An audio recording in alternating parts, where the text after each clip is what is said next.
Hi, I'm Jim. Thanks for joining us. If you've ever installed a pole mount, you know that it requires hours of intense physical labor. Digging a hole to the required depth can take up to 4 hours. That doesn't even include trenching, mixing and pouring concrete, and installing the dish. Even on the softest ground, digging this hole is a grueling task. In addition, ordering a pole mount creates another truck roll and calls for a temporary mount to be installed. This is an inconvenience to our customers and technicians. Because of these extreme difficulties and inefficiencies, the pole mount is the second to last option on the mounting priority chart. Never order a pole mount unless you are sure that there are no possible alternatives. There are very few scenarios that would truly require a pole mount. But when one is required, follow the steps in this video to do it safely and efficiently.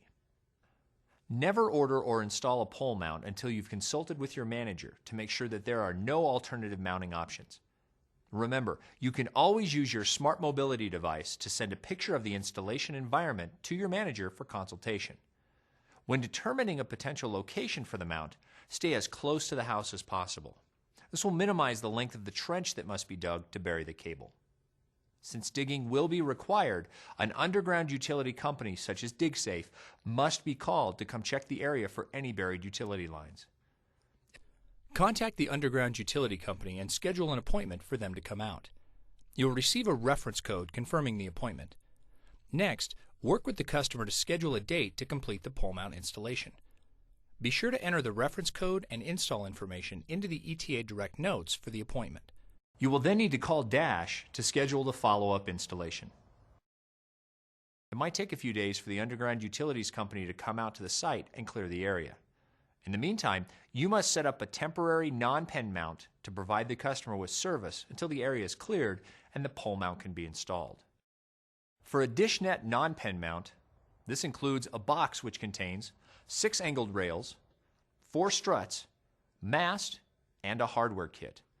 You'll also need 8 cap blocks as ballast. The dishnet NonPen mount is a different mount with a wider base, which accommodates the blocks. To begin with the frame assembly, place 4 of the angled rail pieces as shown. Fasten them together with your fingers using the hardware provided. The bolt heads should be on the bottom side against the ground. Now attach the 2 remaining rails to the base frame.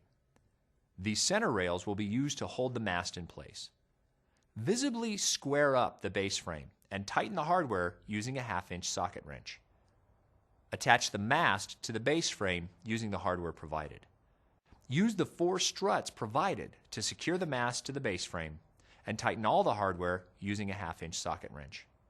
Place the dishnet NonPen mount in the location that you think the dishnet pole mount should be installed. Route the cable to the house, leaving 11 feet of extra cable coiled neatly near the dishnet reflector.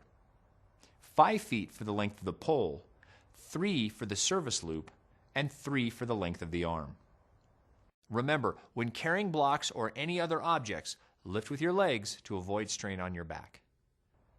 Place the dishnet reflector securely on the mast and ensure that the tria is oriented over the ballast weight. Mark the areas that require underground utility approval by placing white flags 4 inches into the ground at 2 proposed mounting locations, separated by 7 to 10 feet. Next, place white flags every 6 feet along the cabling routes, starting at the ground block and leading to each of the mounting locations. Marking 2 separate routes provides an alternative in case the initial line intersects underground utilities. Be considerate of the person who will later have to dig a trench to bury the cable. When marking the cabling routes, avoid objects like trees, sidewalks, and driveways. The underground utilities company will check the flagged areas for any buried cable. Although it is time-consuming, having the area cleared for digging is extremely important to ensure that you won't run into a buried electrical or gas lines, a potentially deadly mistake. Pole mounts require intense physical labor and should be a last resort mounting option. Consult your manager to ensure that there are no other viable options. Let's review some key steps. Mark the proposed mounting area with white flags. Call 811 to have the underground utilities company mark the area. For everyone's safety, utility lines must be marked prior to any digging. Use proper body mechanics when you're carrying the cap blocks and only transport 1 block at a time.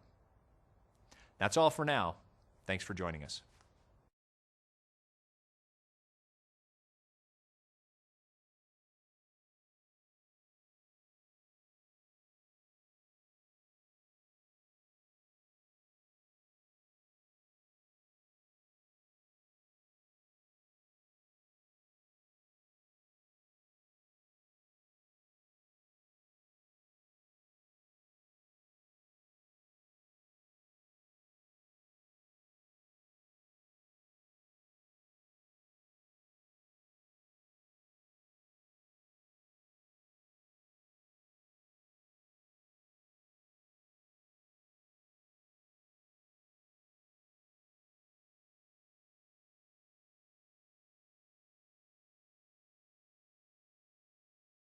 Then level the mast.